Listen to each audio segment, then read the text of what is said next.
Hi everyone, Crista Cowan here with another episode of The Barefoot Genealogist. Today we are talking about understanding more about the records that you're using for your family history. I know a lot of us, as we get excited about family history, we just dive right into searching the records and we look at our list of search results and we pick out those things that we think are our family. Hopefully we're looking at the records before actually attaching that information to our family trees. However, one of the things that I've discovered is that when we understand more about the records that we're using, we're a little bit more purposeful in how we use them, and it's more likely that we're going to more quickly, more easily, and more correctly identify the people in our family tree. If you watched my video on Tuesday about New Year's goals for family history, you know that one of the goals that I've set for myself this year is to explore or study 2 new databases of records every month. And so this is kind of born out of that and out of a desire to help you understand a little bit more about the records that you're using so that you can use them more effectively. So with that introduction, let's go ahead and dive in. If you've never spent time with me before, you may not know that one of my favorite things on Ancestry.com is the card catalog. You're going to find the card catalog by just hovering or moving your mouse cursor over the word search, and the card catalog then is going to be the very bottom option on that screen. This will show you all of the databases that Ancestry has online. So you're not doing a record search or a search for a person's name. What you're looking for is to see if Ancestry.com has online the kind of records that you're looking for. There are filters running down the left-hand side here, so I can filter by record type, I can filter by location, or I can filter by decade or century.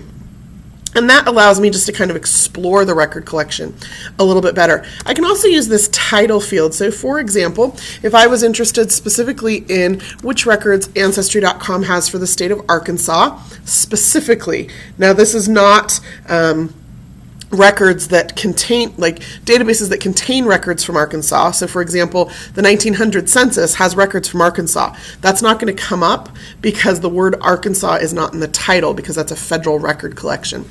I'm just looking for records that specifically have the word Arkansas in the title. As you can see, there are 56 of those. And then I can apply my filters if I want to look specifically at what marriage records are available for the state of Arkansas. I can use these filters to narrow that down to those 10 databases. So that's one of the ways that I frequently will explore Ancestry.com. Rather than searching for a specific person, I'll search for the kind of record that I'm looking for and see if it exists online. Now, once I discover if it exists online, there's some additional specific things that I do. And this is where I want to spend the bulk of our time, is how you understand or learn more about the records. So I'm going to start with a 1900 census as an example. So this is the 1900 Census Database, okay? I got here by just putting 1900 in the title field here, and then very quickly, I've got my filters all set here. Let's get rid of my birth, marriage, and death filters. 1900 comes up as, 1900 Census comes up as the top entry there. So now I'm here and I can actually search just the 1900 census. So that's the only thing that comes back in my search results. One of the ways you can search that sometimes surprises people is you don't even have to put in a name. So for example, if I know that I'm looking for somebody in a small town let's do this. I've been doing some research in Paulding County, Georgia. So I want to see who's living in Paulding County, Georgia in 1900. I can put that into the lived in field, mark that exact, and click search. And that will tell me that there are 1,953 people who have been indexed as living in Dallas, Georgia in the 1900 census. And then I could go through those one at a time if I wanted. But one of the things that does, this is just a different way to explore records or to understand how the records are created. So many times we jump straight to researching for a person or searching on a name that we miss things like this, right? So hopefully you've made your screen full size while you're watching this video so that you can at least get a feeling for what's happening on my screen. You're looking here at the search results now. Remember, all I did was search for a location in a specific database. These are the search results for that. You'll notice here that several of these don't have any name attached. which means you would never find that record if you were searching by name, because there is no name that has been indexed for that particular record, or there's just a first name that's been indexed for that particular record. Looking at those kinds of things helps you understand some of the limitations of records and of databases. And that's important to start to understand that as you do genealogy, so that you can improve your searching, so that you can understand the records a little bit better. And so I'm looking here now for this Benjamin on this page, see if I can find him, so that I can understand why he was indexed without a last name. So I might have to come down here, pop open my index, and take a look at where he shows up on the page. On the page, he shows up just above, it looks like, Minnie Ragsdale and Sophia Parise. So let's see if I can find him. Minnie Ragsdale and Sophia Parise. Okay, here we go. So it looks like he may even be on the previous page, and that may be one of the things that happened here. So sometimes there's records that are indexed and you don't understand how or why they were indexed that way, but understanding or looking or exploring them that way will help you start to understand how all records are created or how all records are indexed. Exploring them this way also allows you to see, in this case, an alphabetical order by last name list of the people in this particular location. So again, remember, I just did a search for everybody living in this town, no other information. I can then do further exploration here. I can say, you know what, really what I'm interested in is everybody who is living in this town who was born in North Carolina. And I'm going to mark that exact and click search. Now there's only 4 of them. So again, without having to search for a name, I can start to understand a little bit more about this place where some of my family members may have lived, and maybe even find that one person that I was looking for that I couldn't find by doing a traditional search. So I do a lot of that kind of exploration, just trying to discover little quirks, information about how records are indexed, why some records might not be indexed or are misindexed, so that I can understand the database better, so that I can discover more about it. Now, the other thing that I want to point out here over here is this browse this collection box. Anytime Ancestry.com has images available for a database, you're going to see this. Now, we don't always have images. Sometimes the state or the country or the archive or library, whoever provides the records to us, only provides us with an index. And so you won't see this box because there is no image attached. Usually in that case, you use the information in the index. You have to write to the archive or repository to request a copy of the original record. In any case where we have the original records, however, you're going to see the browse this collection box. That's again another way to explore the records and to come to understand a little bit more about them.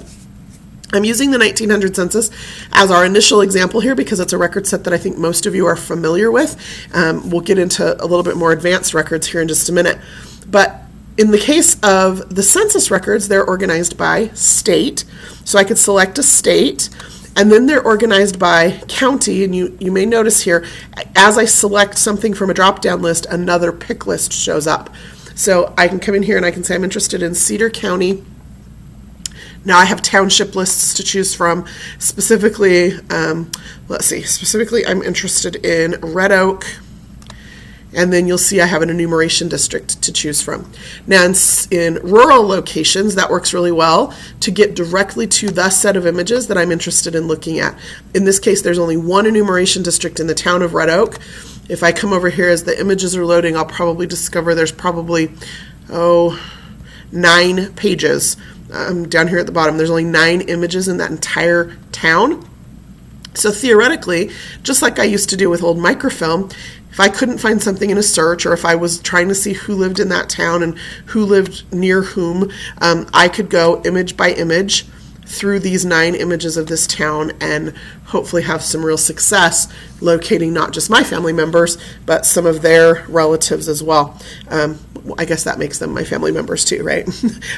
So it's a good way to find collateral relatives, siblings, aunts and uncles, anybody who might still be living in that same community. Daughters who've gotten married, who may be living next door to their parents with a married name you didn't even know they had yet, because you hadn't gotten that far in your research.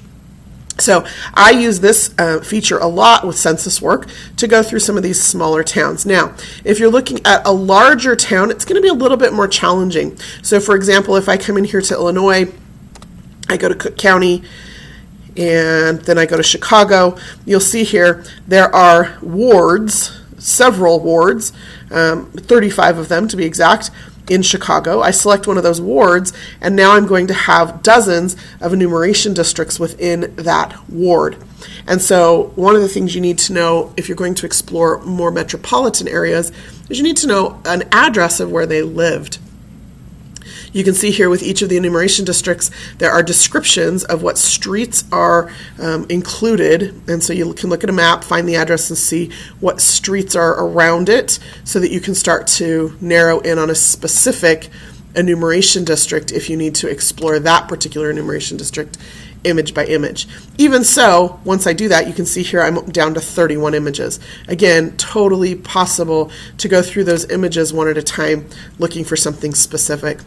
I can also not just look at the image and try to translate the enumerator's handwriting. Anytime I want to, I can pop up this index over here on the bottom right hand side, and as I look at the image, I can go along and view the transcriber's transcription of that particular enumerator's, what he wrote. Okay, so I do that a lot when I'm looking for people that I haven't been able to find through traditional search methods, or again, when I'm trying to see who's living near whom in a particular year in a particular census.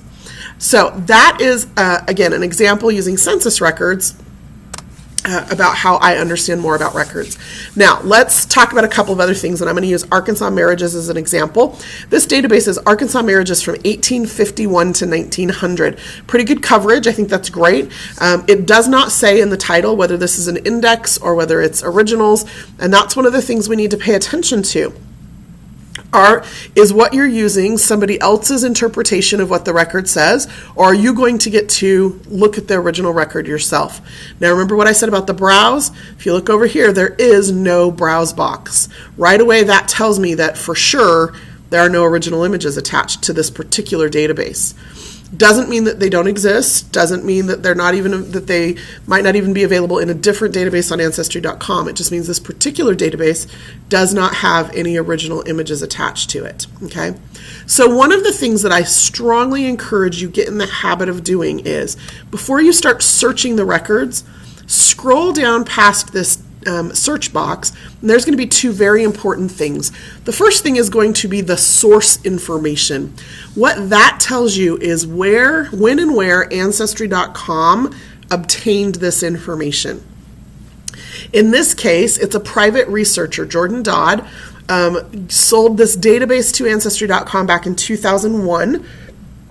The original records come from different locations based on the county, and so it says to see the extended description for original sources. So then if I scroll down just a little bit more, what I'm going to see is what we call the database description. This database description is super important because it very often will list more details about the records that you need to understand in order to use them effectively. So in this case, it's listed by county, every county that's included in this particular database. So even though it's Arkansas marriages, it may be that not all counties are included. So it may be wide coverage, but we're not going to list every single county in the title of the database. So reading this database description will help you understand which counties are included and which counties are excluded from this database. If your family lives in one of those excluded counties, you would probably get very frustrated searching and searching and searching for a marriage, or even worse, maybe assume that the marriage did not take place there because you couldn't find the record. When in fact, if you had read the database description, you would see that that's just an exclusion from this particular set of records. So it lists which counties are included. At the end of each of these little county paragraphs, it tells you where the records came from.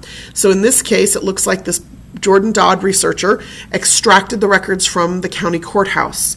The records for Baxter County, however, were actually taken from a reel of microfilm. So he didn't view the originals at the county courthouse. He actually looked at them on microfilm. A couple of those, same situation. The other thing you're going to notice is that for each of these counties, the records start and end in a different time period. So, for example, here, Ashley County was formed in 1848. The records in this database cover 1851 through 1900, same as the full coverage of the database. However, if you look at the very next county, Baxter County was not formed until 1873 officially. Looks like they started recording marriages 2 years earlier in 1871, and those go through 1900. So if your family, if you thought the marriage occurred in the 1850s in Baxter County, you were wrong, but this will explain to you why you were wrong, because that county wasn't formed until 1873. And then it tells you which counties that county was formed from. So now you know I need to go look at Fulton County or Izard County or Marion County or Searcy County, depending on which portion of the county my family lived in, to discover if or where that earlier marriage might be recorded. So this database description is a really, really beneficial. Sometimes, like this one, they're comprehensive. There's lots and lots and lots of really great detail because the record provider has given us lots of really great detail. Sometimes, and I'm going to flip over here to these Georgia marriages, sometimes the database descriptions are really brief, right? In this case, it just says this database contains marriage records from 45 Georgia counties. I haven't looked to see if there are only 45 counties in Georgia. My guess is probably not. There's probably more because this says these are marriage records from select counties. The list of included counties is available in the Browse menu. So rather than putting a full long list of what's included and what's not included in a database description, for this particular set of records, you can see there is a browse box, which means there are original records attached to this collection. And that's exciting because it means that I can view the original records without having to right away or go visit the courthouse. So I could come in here and I can say, here are all the counties that are included in this particular database. I could select a specific county that I might be interested in, excuse me, and it will tell me the actual records and date coverage of the records included for that particular county. So much like this Arkansas marriage database description provides that information, in this case, because there are images, the browse box is going to provide that information for me. So always make sure you read the source information to know where Ancestry got the records. In this case, these Georgia records came directly from the state archives, the Georgia archives. To me, that holds more weight, and because there are original records attached, that holds more weight than somebody's transcription of records. Now, if this is all I have available, or if this is what I need to get me to the county courthouse so that I can contact them and get a hold of an original copy of that record, this is still fantastic. But this, to me, having this kind of information online is even better. So that is super important. Make sure you read the source description, or the source information and the database description. Then, let's use these Georgia marriages as an example, play around with the browse a little bit. Again, don't just jump in and start searching. Let's look at this browse box here and see if there's some things that maybe we can discover from the information here. So I'm looking at Berrien County. The first thing that I noticed when I started looking at these particular records is that colored people and white people had different ledgers for marriage records during certain time periods. Now, that was something that I was aware of that happened, but to see it here on my screen is a little bit startling. It helps me, maybe it spurs me on to go learn more or to understand more about why those records were kept separately, or what time period that occurred in. Depending on which families I'm researching, I might need to look in different ledgers. That's important to understand. Now, I can look here and I can see that these look like they are broken up into time periods. So I've got 1856 to 1858, and then 1860 to 75. And then the next record here is 1880 to 1887. So of course, my immediate question is, what happened to 1875 to 1880? That book or ledger appears to be missing. And so what happened to it? What if I have family who was married in that time period? Were those records destroyed? Was that ledger lost? Why is it missing? Who can I contact at the Georgia Archives to understand that? Could I go over to the Ancestry Family History Wiki, look up Georgia marriages and see if somebody else has done that research and entered an explanation? Then I have one here where it's 1880 to 1887, and then the next book starts in 1885 and goes through 1896. So here, rather than having a gap, we actually have a 2-year overlap. Why was there a new ledger started in 1885 when this ledger wasn't finished until 1887? If I looked at those records, what could I understand about that? And again, if I have family who was married during that time period, could they be in either book? That's what we're getting at. The next one is 1896 or 1897 to 1905, and then it looks like we can come up here. Here is another 1896 to 1905. Is this book a copy of this book? Do I need to look at both of them and see maybe records? Very often records are copied. A lot of times a county or a town will keep a copy. Then they'll hand write out a copy and send it to the county. Sometimes the county will create a handwritten copy and send it to the state. Every single time, we're talking in the days before Xerox machines, right? Every single time one of these ledgers is copied, hand copied by one person to another person to another person, every copy introduces opportunity for error. Think about how often just in the last couple of weeks, if you've had the opportunity to write the date, that you've accidentally written 2013 instead of 2014. That happens. How often? It amuses me, even when I'll send emails to people, my name is in the email address, I'll sign my name at the bottom of the email, and still, when people reply to my email, they'll spell my name wrong, even though my name is sitting there right in front of their face when they're writing the email. And so every time something gets copied or somebody new writes something down, it introduces opportunity for error. And so maybe I want to look at this book here. If you don't know this trick, let me just share it with you real quickly. Very often I will right-click on a link and open it in a new tab. That means I don't have to wait for pages to load. I don't have to go back and forth. It allows me to keep this page open and still look at the actual page that I wanted to look at. Okay, so I do that a lot. So I want to look at that book, 1896 to 1905, and then I also want to look at this 1897 to 1905 book. And I'm going to look at them side by side so I can see if I can figure out what's different about them, or is one a copy, is one the original, how can I tell? Now, I did not do this ahead of time because I wanted you to have kind of a real-life experience. I knew what I was going to do, but I didn't actually do it. So I don't know the answer to my own question yet, which is rare. I usually try to do that. But I wanted to walk you through an experience with me kind of in real time. So I'm just going image by image through the beginning of this. And what you'll notice very often is if these records have been digitized from microfilm, you're going to have some what we call leader images, which were old microfilm boards that tell you when and where this set of images was filmed. So in this case, these records were from the Berrien County, Georgia Court of Ordinary. They were microfilmed by the Genealogical Society of Utah and the Department of Archives and History at the state of Georgia.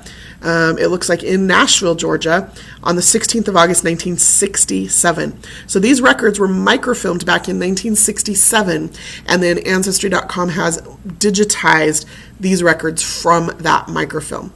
This then is a listing of what's included, or what we included in the browse here. You can see it's identical. Record of marriages, white, 1896 to 1905. Then the next page is just a microfilm test page, and then you click beginning. That's how they say they're going to start, and then you see the actual cover page of the book. Okay, and now this is the inside cover of the book, and then here is the actual first page of that book. So you end up with this, the actual handwritten pages in the book. And I could just page my way through. It looks like the first several pages of this book are a handwritten index to what's included. So it looks like an alphabetized index of the marriages of these men to these women and what page that particular marriage is recorded in this set of records. And so you just page your way through the index, and you can see some of these books are not in the greatest shape and microfilmed 50 years ago, 40 years ago. They're not necessarily the stark, crisp images like we're used to with our digital cameras today. And I bet if I just keep paging through, eventually what I'm going to come across is the very first marriage record.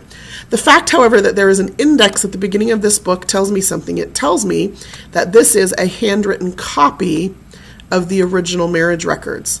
These are not the original marriage records because they wouldn't have been married in alphabetical order, right? And so here we go. Now we get to the actual copies of these certificates where I can start looking at the actual records. Now remember, this set of records covers the same time period in the same location, and you can see that the leader images are a little bit different. These records were still microfilmed in 1967, but you can see that that word white is missing. So these are another copy probably of those same records. Again, there's some index pages.